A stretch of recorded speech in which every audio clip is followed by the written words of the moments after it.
here's my situation. My sister stopped talking to me like 6 years ago because I made a weird joke about Ruth Bader Ginsburg when she fucking died. Um, How weird was the joke?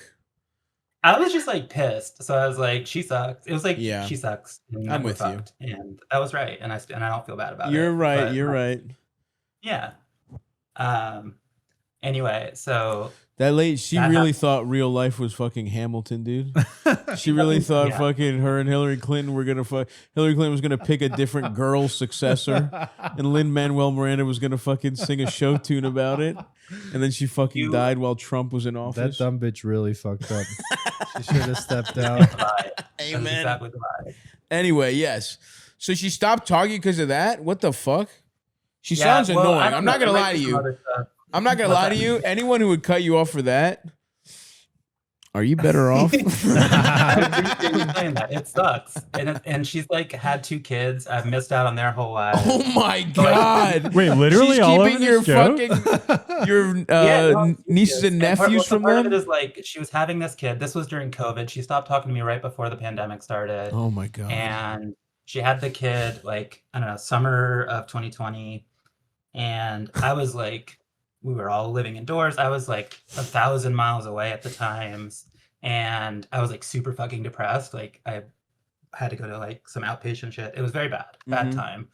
And she's like, you weren't there, you know, you didn't like send me a gift or like talk to me when the kid was born. I was like, you didn't show up. I was like, I literally could not have gotten there. It was impossible. Gotcha. Okay. Uh, and so we just haven't like we tried talking like a year and a half later and like smoothing things over, but I was like, we need to at least talk about what happened, and she didn't want to do that. So we got in a big fight. We haven't talked since. And my mom is getting older, and she's like, you know, you need to like reconcile with your sister. We're gonna die someday soon, and you're gonna have to Right. like figure stuff out together. And I'm like, that's true, but I don't think I'm the one who's choosing this. Right. Uh, Okay. Interesting. So yeah, what is there more? Is there more context? Because it sounds like there's definitely you guys. Okay. So if this happened, you make a notorious RBG joke that she doesn't like, but then it sounds like yeah, there's been like you both went through a lot of shit. So she kind of yeah, cuts you off, and then a year yeah, later you're also really depressed. It sounds like you have your own shit going on. Um, yeah. and While then that was happening, I also came out as trans around the same time. I was starting my transition, right. and I'm kind of wondering if there's like a secret transphobia thing, or if she's like kind of mad because now I'm another lesbian in the family, and she's feeling like Oh, creeped in she's on her territory or yeah. something. That could be it. Did you guys have a good relationship before all this? No, not really. We tried, like, especially when I was in my 20s, we were both living in the same city for a while. And so like we tried to figure it out and like be friends, but we never really made it work. So it's like I not got totally you. surprised this happened, but Okay, well, that's a great question, Sax, because like that does because okay, let me ask you this. You said you guys were trying to smooth things over, but you wanted to talk about what happened, right? You were like, we should yeah. address what happened. Can I ask you, is that really necessary? Like, and like if you guys are, if both of you never had a great relationship, right? And it sounds like your whole lives you have had a series of like arguments that have snowballed and like you've been at each other's throats. It's probably you probably never really you weren't you didn't maybe officially cut each other out of your lives, but there were probably long stretches where you didn't talk or where you were fighting. If I had to guess, growing up, right? Yeah, kind of. That's pretty true. So like if your pattern is always like that, is it really about the specific thing that happened, or is it just like this is how you've always been? If you're going to address anything, you should address the larger issue, not these like symptoms, right? These symptomatic like fights that happen. It sounds like if you both were ready to sort of, hey, let's smooth this over, blanket apology for whatever I did, blanket apology for whatever you did, and because the truth is, life is different, right? You came out, she has a family, you're both in much different, you're both older, you've lived life, like part of family is like knowing the kind of healthy relationship you can have with someone. And if you're both willing to sort of let some shit from the past go, now that your parents, are getting older, she's having kids, like, I think that's good enough. I don't necessarily think you have to go through and interrogate everything. You know what I mean? Like, um, that's kind of my take on it. Like I've certainly made up with members of my family, and there are things that if I take time and think about piss me off that they did, and they didn't even really give me the best apology, but I'm like, you know what? That's good. Like meeting me even a little bit, making a little progress is good enough for me. It's harder to sort of like completely cut out a family member than it is to have an imperfect relationship with them, in my opinion, right? For me, emotionally, it was harder to just be like, all right, I'm too old for this bullshit. Let me just talk to them every once in a while, see them at holidays, and it's not the end of the world. So I don't know. That's kind of my thinking. Is do you think something like that is possible when you're like, let's meet each other where we are now and kind of let the old shit go?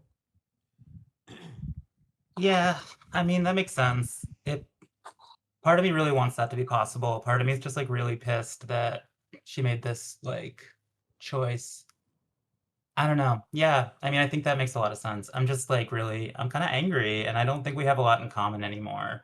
But it But would be nice to like did you ever have anything in common? It sounds like you didn't, right? not a whole lot. No. Yeah. Yeah, like I don't know if the goal should be like you're gonna be best friends. Like if you guys can be Yeah. amicable to each other, that sounds pretty good. Yeah, I mean, and it sounds like I mean, I don't know. We can't speak for your sister. We're not talking to her. You're clearly mad at her. And is it the fact that she like, what's the thing that when you say you're mad she made that choice, what choice are you talking about? Cutting you off after the joke? Yeah, I'm mad at like kind of the pettiness of it, and I'm mad at like feeling blamed for missing out on my nieces when that wasn't a choice I made. Like I would love to be in their lives, but she kept me at arm's distance this whole time. Okay, And to that, play to yeah, play slight devil's advocate, for sure. when you say that she was mad at you for not talking to her or sending a gift, like I know you were depressed, but if you weren't depressed, would you have sent a gift? Would you have done that stuff? Do you know what I mean? Like, does she have some point here where because you're saying I'm hearing two different things from both of you. I'm hearing my sister cut me out, which to me means you made you know attempt after attempt to get back in contact, and she kind of shunned you. That's what it means to me. It might mean to you like she was rude to you. She said, "Don't ever talk to me," and you're like, "Okay," and you never did. I don't know what level of cutoff shit is because you seem like from your perspective, it seems like you weren't allowed to be in their lives, but from her perspective, it sounds like she expected you to sort of like make an effort there. Like, do you like what do you think is the truth somewhere in the middle? Could you have made more efforts when you were cut off, or did you try and she didn't want anything to do with you? I spent a good like 6 months to a year trying to like reach out and reconcile with her and figure out what was going on, and she was not having it at the time. I got you. Um, So, but like, yeah, I mean, I was kind of a piece of shit in my 20s. I was depressed and closeted and figuring some shit out. And so I can take some responsibility for like Well, some of that stuff too. that's why I'm saying it's like, what is there a blanket, you know? Because like I will say, like I think it's come up before, but like kids, weddings, funerals, like these are the big moments in life where I think a lot of reconciliations happen. And so, I can see it from even your sister's perspective being like, hey, I had a kid, like, even if we weren't cool, I kind of expected you to say something. You know what I mean? Like I could just see and by the way, if you were in a better headspace, maybe you would have used that opportunity to get back in there. Or maybe you also just have resentment and you're like, fuck you. I don't want to go out of my way when you didn't answer my emails for a year or whatever. That's why I'm just like, this comes back to the family is kind of you don't really choose them, and they're sometimes, especially the ones you have difficult relationships with, you kind of have to manage what kind of relationship you're going to have and decide, right? Because like if someone is super toxic, I think it's fine to cut them out of your life. But if someone's just kind of annoying, which sounds like your sister is, like from what I can tell, she's just kind of like a goody two shoes and like, you know, like all, and you guys just kind of didn't jive. You were figuring your own shit out. You were depressed. You were probably a little rebellious, whatever. Like if you guys just don't get along and you were never compatible, you're never going to be compatible. And she's never going to be your favorite person in the world. But yeah, like Sax said, can you get to a point where you're not best friends, but you just have a reasonable relationship more for your nieces or nephews and your parents, not even for each other, right? Because sometimes that's really what it's about. You want to be in these kids a lot. Like that's what I say. Kids is just like always it changes people a lot. So Yeah. I don't know. Does that seem possible? I just, the only thing that's to me that I hear is that you just are angry at her still. Yeah, I'm angry. I feel like I don't really know how to like start that process, but like, yeah, I mean, that makes sense. What y'all are saying makes a lot of sense.